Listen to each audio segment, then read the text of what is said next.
सुबह शाम भजन जहाँ होता है, वो घर स्वर्ग बन जाता है। वो घर एक मंदिर है, वो घर एक मंदिर है। वो मन एक मंदिर है, एक मंदिर है।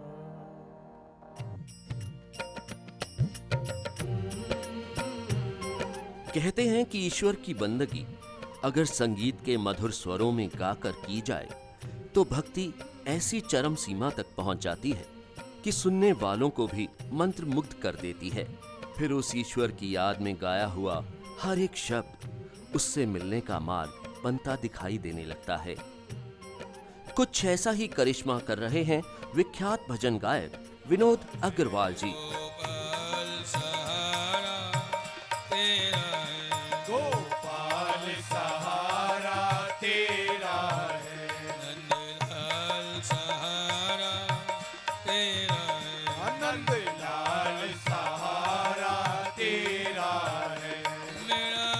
विनोद जी अपनी मधुर आवाज से उस प्यारे के मीठे मीठे भजनों में वर्षा कर अनेकों लोगों को धर्म से जोड़ रहे हैं।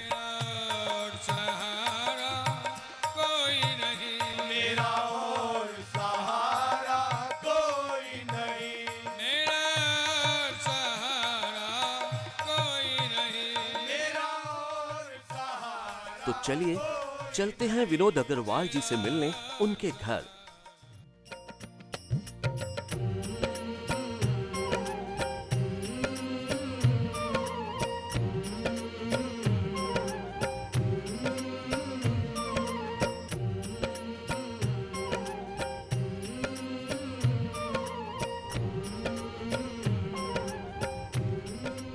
आइए प्रभु प्रेमियों, गोविंद की गली में आप सबका स्वागत है। आपके शुभ आगमन पर आप सबको हार्दिक अभिनंदन। आइए पधारिए।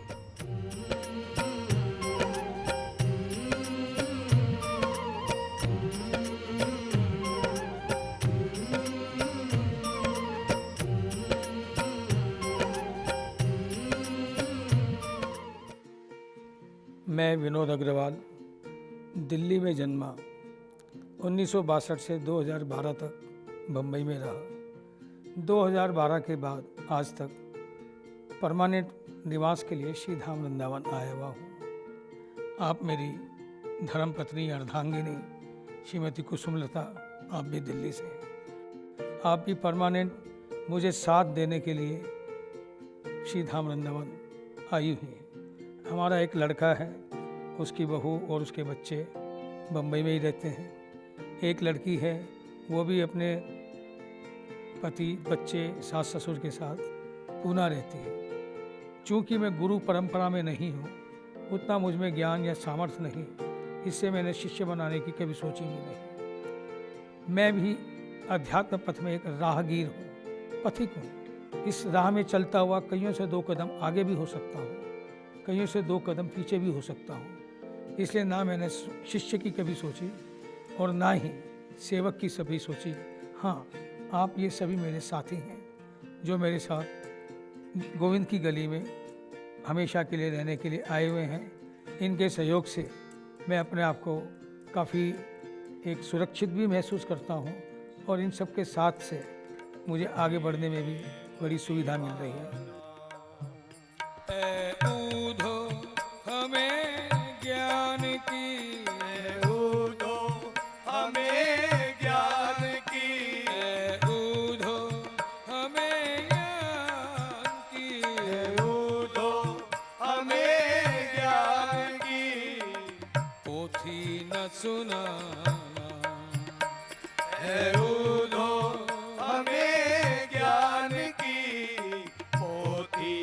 सुनाना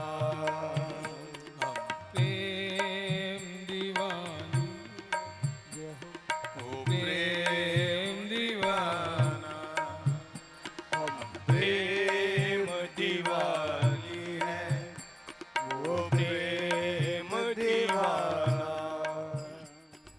8 से 9 वर्ष की उम्र में जब मैं बम्बई में था, स्कूल में जब गर्मियों की छुट्टी होती थी, मेरे पिताजी मुझे बलात ज़बरदस्ती सत्संग में ले जाते थे। मैं उनसे कहता भी था कि पिताजी मुझे 2-3 मिनट में ही नींद आ जाती है, आप क्यों लेके आते हैं?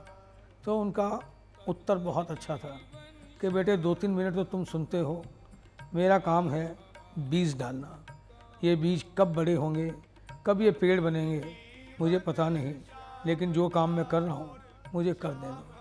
अगर आज मैं किसी भी मुकाम पर पहुँचा हूँ तो निसंदेह उसका बैकग्राउंड, उसका आधार मेरे माता पिता का आशीर्वाद, उनका अखंड पुरुषार्थ मेरा सबसे बड़ा सहायक रहा है। 24 वर्ष की उम्र में मैंने गायकी शुरू की। कोई मैंने संगीत की विधिवत शिक्षा नहीं ली। इसी गायकी के दौरान 1979 में ये कहते हैं कि गुरु और सदगुरु, गुरु बनाए जाते हैं, सदगुरु जीवन में अपने आप आते हैं। ये मेरी ज़िंदगी का अनुभव रहा है। 1979 में मैंने एक भागवत सुनी, वहाँ से मेरे पुराने संस्कार जागृत हुए।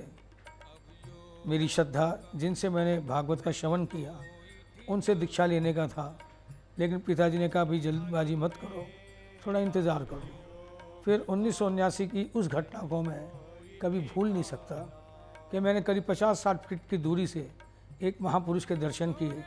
उन्हें देखते ही मैं रोमांचित हो उठा और जैसे मेरे अंतर्मन से, अंतरात्मा से एक आवाज़ उठी हो कि विनोद, तेरा डेस्टिनेशन, तेरा मंजिल मकसूद, तेरा गंतव्य, तेरा लक्ष्य यही है। वे 3 दिन के लिए आए थे। मैं तीनों दिन उनके पास गया और मुझे ऐसा महसूस हुआ कि अब मुझे इनसे मंत्र दीक्षा ले लेनी चाहिए। मैंने अपनी जिज्ञासा, अपनी भावना उनके सामने कही तो उन्होंने कहा कुछ इंतज़ार करो। तब जाकर 1979 में ही ऐसा सुयोग बैठा कि हमारा पूरा मंडल वहाँ का पंढरपुर गया। वहाँ पर जिनसे मैंने दीक्षा ली, उनका नाम संकीर्तन सम्राट स्वामी श्री मुकुंद हरि जी महाराज, जो कि पंजाब में भटिंडा के रहने वाले थे। एक आश्रम श्री धाम वृंदावन में भी है, हरि निकुंज के नाम से। उन्होंने मुझे दीक्षित किया और उसके बाद जो भी मेरे साथ हुआ, ये मैं कह नहीं सकता। ये गूंगे के गुड़ जैसा स्वाद है, जो खा कर के स्वाद तो ले सकते हैं लेकिन बताना बड़ा दुर्लभ है। लेकिन अगर कोई बात चलती है गुरु और सदगुरु के भेद की, तो बस मैं इतना कह सकता हूँ कि गुरु शिष्य को मंत्र दीक्षा देते हैं, जैसे एक बीज दिया और कहते हैं बेटा इस बीज को बो, खाद दो, प्रकाश दो, पानी दो और कीड़ों से भी रक्षा करो। जब ये पेड़ बनेगा तुम बड़े लाभान्वित होगे। ये गुरु का काम है कि बीज मंत्र के रूप में दीक्षा दी। मैं और मेरे बच्चे बहुत अपने आप को भाग्यशाली समझ रहे हैं, क्योंकि इतने लोगों को इन्होंने भगवत प्रेम से जोड़ा है। विनोद जी गुरु शिष्य परंपरा को नहीं मानते, इसलिए उन्होंने आज तक कोई शिष्य नहीं बनाया, परंतु फिर भी कई लोग उन्हें मन ही मन गुरु मानते हैं तथा उनकी हर बात का अनुसरण करते हैं। जैसे हीरा कभी अपनी कहते हैं कि अपनी मांग कभी नहीं करता, उसकी मांग हम मानव ही करते हैं। वैसे ही हमारे गुरु श्री विनोद अग्रवाल जी कभी अपने आप को ना ही गुरु कहते हैं ना ही संत कहते हैं, लेकिन उनमें जो खूबियां हैं वो संतों से कम नहीं। संत ही एक ऐसा प्रमाण है कि कभी अपने आप को वो संत नहीं कहते, वो हमेशा अपने आप को दासों का दास कहते हैं। सूर्य पूरे संसार को उजागर करता है, रोशन करता है, वैसे ही इनके भजन पूरे संसार को, भारत सहित पूरे संसार को उजागर करते हैं और भगवान के नाम की प्रेरणा हर एक के दिल में जगाते हैं। वे तो कहते हैं कि हम उनके साथी हैं, लेकिन हमारा उनके प्रति गुरु भाव है। वो चाहे दीक्षा न देते हों, लेकिन हम मन से उनको गुरु मान चुके हैं। ये हमारे जीवन की एक ऐसी बात है, हम लोग शून्य हैं और वो एक जुड़ के मान लो हमारी वैल्यू 10 गुना कर दी। वो कहते हैं तेरी आशिकी से पहले मुझे कौन जानता था, तेरे नाम ने बना दी मेरी ज़िंदगी फसाना। देखिए, घर एक मंदिर और मन एक मंदिर, दो बात है। बाहर का मंदिर भी उतना ही ज़रूरी है, क्योंकि बिना बाहर के मंदिर में जाए कोई भी छवि हमें अगर अपने मन के मंदिर में बिठानी है तो एक रूप तो हमें पकड़ना पड़ेगा, सीधे सीधे कोई मन के मंदिर में नहीं आता। इसके लिए बाहर के मंदिर में जाना जरूरी है। मंदिरों में सबसे बढ़िया अगर कोई मंदिर है तो मन का मंदिर। लेकिन मन के मंदिर में भी मूर्ति की स्थापना, मूर्ति की प्राण प्रतिष्ठा तभी होती है जब हम बाहर से किसी एक रूप का चयन करते हैं और फिर उसी को धारणा और ध्यान के माध्यम से अपने मन के मंदिर में लेकर आते हैं तो जीवन सार्थक हो जाता है, मंदिर भी सार्थक हो जाता है। मेरी नज़र में जितना उपयोगी बाहर का मंदिर है उससे कहीं अधिक मन का मंदिर है। मन का मंदिर आबाद रहे, यही हम प्रभु के चरणों में प्रार्थना करते हैं। एक संत का काम यही है कि जो जीव भगवान से छूटकर संसार में आया है उस जीव को वापस भजन के द्वारा, भगवान के नाम के द्वारा भगवान की ओर लेके जाना।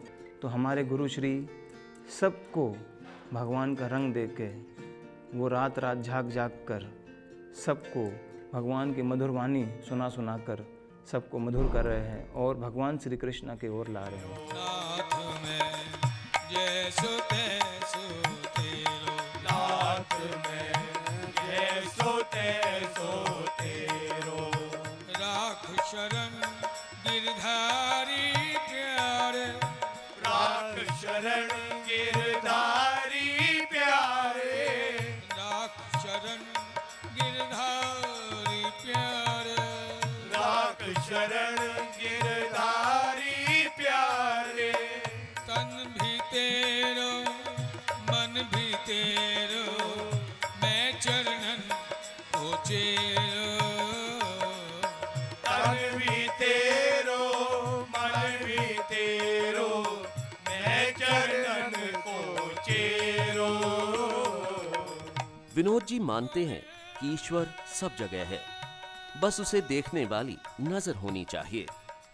जीव अल्प है, वो असीम है। हम कितना भी प्रयास करें हमारे प्रयास अल्प ही होंगे। फिर भी हम निष्क्रिय ना बैठें, जितना हमसे बन पड़े हमें कुछ ना कुछ सतत करना चाहिए, चाहे वो समाज की सेवा के रूप से करें और चाहे ईश्वर की स्मरण के रूप से करें। सेवा और स्मरण ये दोनों एक ऐसे मापदंड हैं, ये एक जुगल पथ है। दोनों जैसे पैर पर चलकर आदमी जल्दी पहुंच सकता है, तो सेवा और सुमिरन ये वो दो पांव हैं जिस पर चलकर हम अपने जीवन को, मानव जीवन को कृतकृत कर सकते हैं, अपने जीवन को सार्थक कर सकते हैं। क्योंकि सेवा दूसरों की जाती है, सुमिरन अपने लिए किया जाता है। केवल हम कुछ अपने लिए करें तो समाज लाभान्वित नहीं होगा। केवल हम समाज के लिए ही करते रहें तो हमें अब जो हासिल होना चाहिए वो नहीं हासिल होगा। इसलिए दोनों चीज़ जरूरी है। विनोद जी श्री कृष्ण के मधुर भजनों को गाकर कृष्ण लीला का बखान करते हैं, जो कि अति आनंदमय होता है। जो मार्गदर्शन मेरे को उनके द्वारा मिला है, जो सानिध्य मिला है, वो एक संत ही ऐसी कृपा कर सकता है। उनका हृदय इतना विशाल है, इतनी धन्यता है उनमें, हर किसी छोटे से छोटे को भी मिलकर के वो ऐसा दर्शाते हैं कि मानो वर्षों से उनके साथ जुड़े हुए हैं और सेवा में इतने तत्पर रहते हैं, दिल से सेवा करते हैं और हर किसी आने वाले का सही मार्गदर्शन करते हैं। और भारतवर्ष क्या, देश के बाहर भी, विदेशों में भी उन्होंने कूचे कूचे में श्री हरिनाम का प्रचार किया है। शाम को और रात को 2 टाइम कीर्तन होता है, जिसका मैं आनंद उठा रही हूँ और उनकी कृपा से मैं भजन भी गा लेती हूँ। कृष्ण को पाने की इच्छा हमारी जो थी उसे और प्रवृत्त कर लिया उन्होंने। पूरी धरा भी अगर साथ दे तो कुछ और बात है, तू अगर ज़रा भी साथ दे तो कुछ और बात है। यूँ तो चलने को एक पाँव से भी चलते हैं लोग, पर दूसरा भी साथ दे तो कुछ और बात है। सुमिरन के साथ साथ चाहे समाज की या राष्ट्र की सेवा हो तो कुछ और बात है। और इन सब बातों का जो मुख्य आधार बचपन से ही मेरे माता पिता ने सेवा और सुमिरन दोनों चीज़ों के लिए मुझे प्रेरित किया।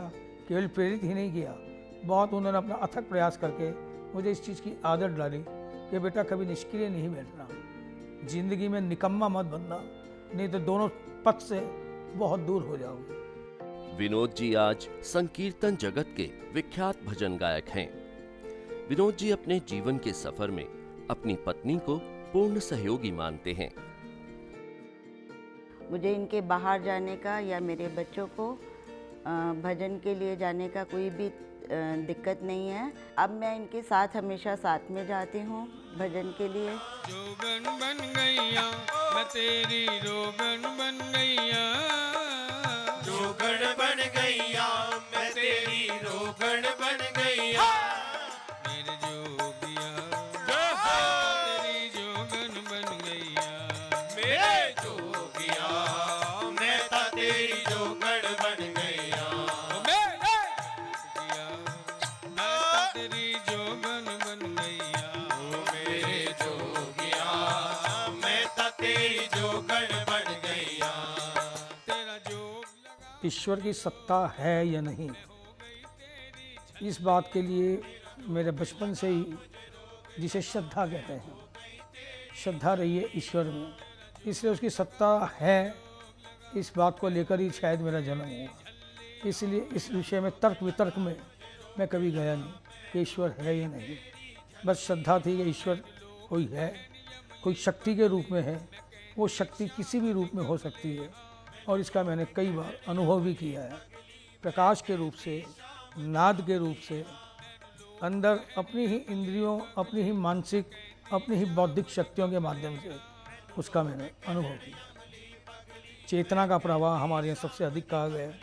ऐसे कई महापुरुष हुए हैं जिनके शरीर इस समय अपने धराधाम पे नहीं है, लेकिन उनके चेतना के प्रवाह ने मुझे बहुत कुछ मार्गदर्शित किया है, और मैं अक्सर आज भी उनकी चेतना के प्रभाव को महसूस करता हूँ, अनुभव करता हूँ।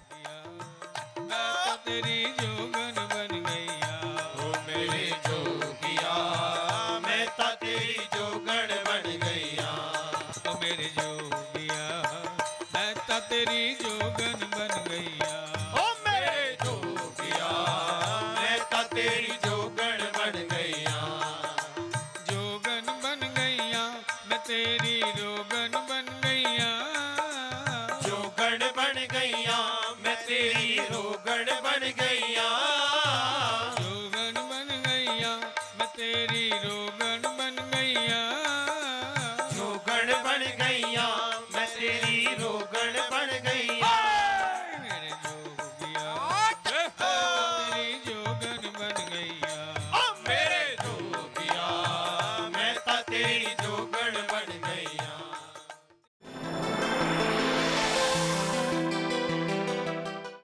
खट्टे मीठे अनुभव होते ही हैं, लेकिन मुझे ईश्वर की मैं बड़ा धन्यवादी हूँ कि मुझे उसने मिठास ज़्यादा दी, खटास नहीं के बराबर, और जो मिर्ची की तीक्ष्णता होती है ना, उसका तो मुझे कभी अनुभव परिवार में हुआ ही नहीं। इससे मैं ईश्वर का धन्यवाद देता हूँ कि परिवार मेरे लिए मिठास का ही काम किया उसने। मेरा अपना परिवार भी और जो मेरा यहाँ का परिवार है, उनके साथ भी मैं ईश्वर को बड़ा धन्यवाद देता हूँ कि हर कदम पर उसने मुझे अनुकूलताएं दी हैं, विषमताएं या प्रतिकूलताएं नहीं दी।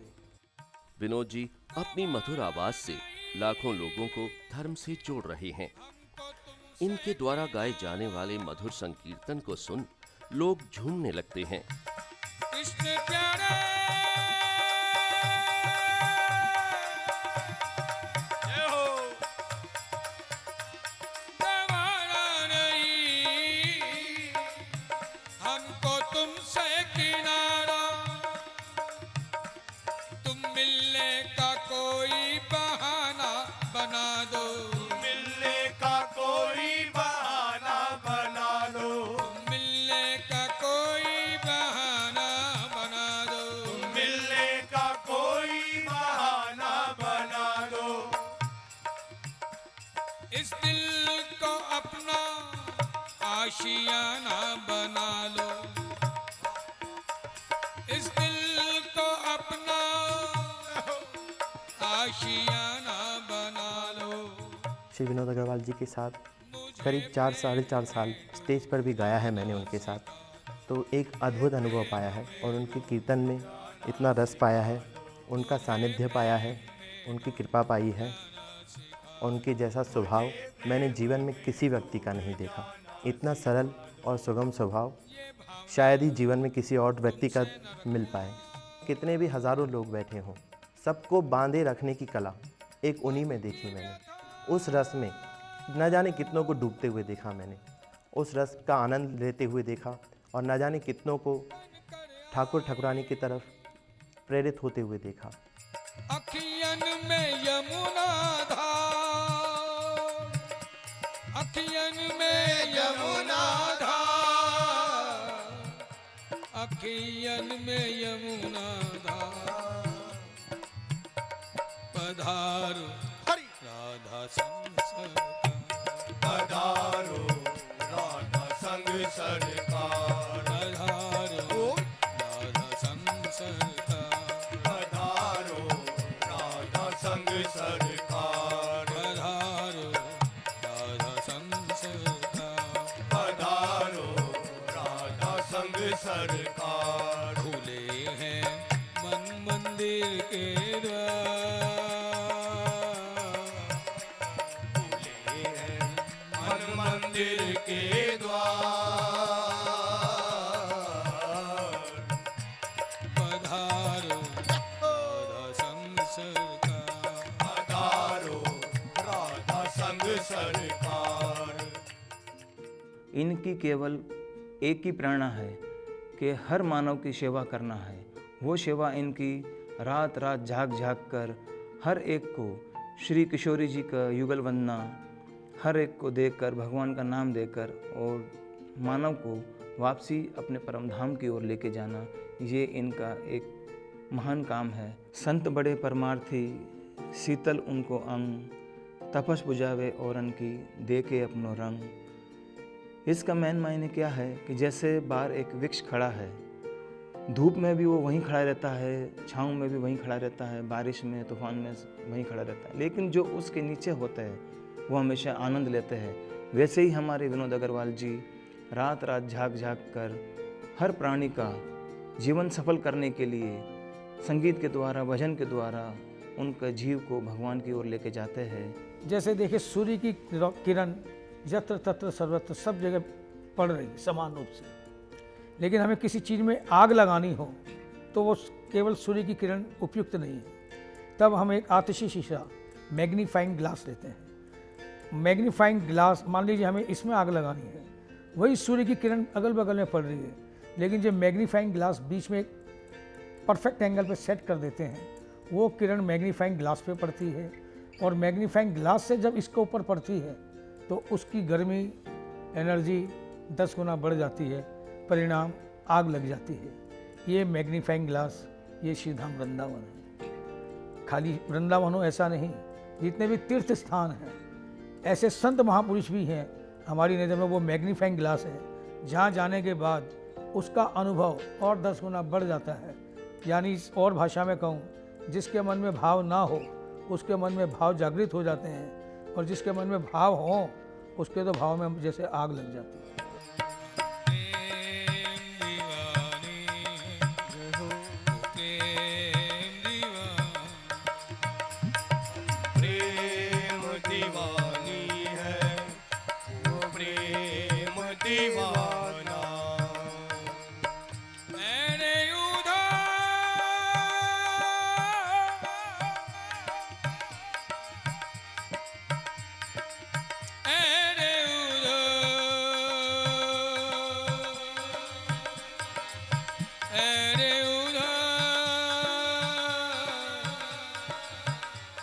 अभी 3.5 साल पहले ही मुझे हार्ट अटैक आया और मुझे पता नहीं चला। रात को 12 बजे या गले में भयंकर दर्द हुआ, अनबेरेबल।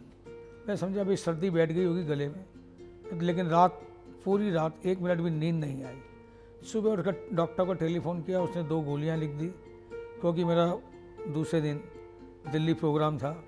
अगर हम इसको ईश्वर के साथ जोड़ते हैं तो पता चलता वो कितना करुणा वाला है, कितने हर कदम पे जैसे वो ही थामता है। एयरपोर्ट में मेरी 6 बजे की टिकट थी, हम लोग जल्दी पहुंच गए, भाई रिक्वेस्ट करी, मान गए वो लोग। उन्होंने 2 टिकट 2 बजे की फ़्लाइट में ट्रांसफ़र कर दी और दोनों टिकटें भी वो फर्स्ट क्लास की मिली मुझे। वहाँ बैटरी कार चलती हैं दिल्ली एयरपोर्ट पे, उसमें बैठ के 2-3 बार गिरते गिरते बचा, किसी तरह से अपनी सीट पे गया। जाते ही मैंने अपनी वाइफ को फ़ोन किया कि भाई डॉक्टर को घर पे बुला लेना, मेरी तबीयत ठीक नहीं है। इतने बजे के अंदाज में पहुँचा। बम्बई पहुँचा, मैं उतर नहीं पाया सीढ़ियों से, मुझे व्हील चेयर मंगानी पड़ी। व्हील चेयर मंगा करके जैसे मैं बम्बई पहुँचा, वाइफ को फ़ोन किया। वाइफ ने कहा भाई डॉक्टर ने कहा भाई डिस्पेंसरी पे आ जाओ। तो मैं सीधा डिस्पेंसरी गया, उससे मेरा ECG वगैरह चेक किया। बोला आपको तो सीवियर अटैक आया हुआ है, आप घर भी ना जाएं, तुरंत हॉस्पिटल जाएं। रात को 9 बजे मैं वहाँ हॉस्पिटल में एडमिट हुआ। 9:30 बजे बड़े डॉक्टर आए, उन्होंने पूरा चेकअप किया। मेरे भाई वगैरह भी आए हुए थे। उन्होंने छूटते ही कहा कि इस व्यक्ति को देखकर हमें लगता है कि भगवान नाम की कोई चीज़ है। मैं भी सरप्राइज था कि भाई क्या बात है ऐसी। बोला भाई साहब आपको सीवियर अटैक 5 दिन पहले आ चुका है और हार्ट का इलाज अगर 24 घंटे के अंदर नहीं होता है तो उसको कुछ भी हो सकता है। प्राय हम समझते हैं कि वो हरि बोल ही हो गया, यानी उसके जीवन की ई लीला समाप्त हो चुकी है। और आप 5 दिन के बाद कार्यक्रम देकर इतनी ट्रैवलिंग करके आ रहे हैं और आप फिर भी मुस्करा रहे हैं और आपके चेहरे को देख कर लगता नहीं है, तो हमको लगता है कि ईश्वर नाम की कोई चीज़ है। उसके बाद मैं ज़्यादा तो क्या बताऊँ, 14 दिन में हॉस्पिटल में रहा। डॉक्टर ने कहा भाई हार्ट ज़्यादा वीक है, अभी एंजियोग्राफी नहीं होगी। 1 महीने के बाद मैंने एंजियोग्राफी कराई। एंजियोग्राफी में एक 90% ब्लॉक, एक 70, एक 30। मैंने डॉक्टर को कहा डॉक्टर साहब आप बाईपास करना चाहें या स्टंट डालना चाहें, मेरी तरफ से छूट है। लेकिन डॉक्टर इतना अच्छा शरीफ था, बोला विनोद जी मेरा ज़मीर गवारा नहीं करता आपके साथ कुछ छेड़छाड़ करने के लिए। मैंने क्या क्यों, ऐसा क्या हुआ? बोला आपका साथ तो कुदरत दे रही है। पहले तो 5 दिन आपको बचाया, अब आपकी कुदरत ने हार्ट में 2 आर्टरी नई डेवलप कर दी, इसलिए हार्ट को जितना ब्लड चाहिए उतना ब्लड तो मिल रहा है।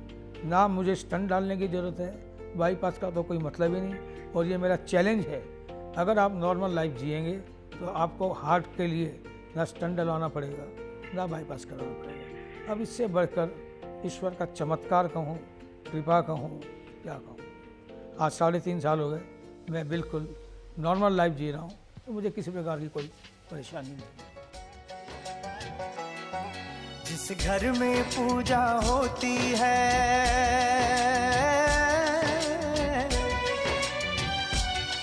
जिस घर में पूजा होती है वो घर स्वर्ग बन जाता है।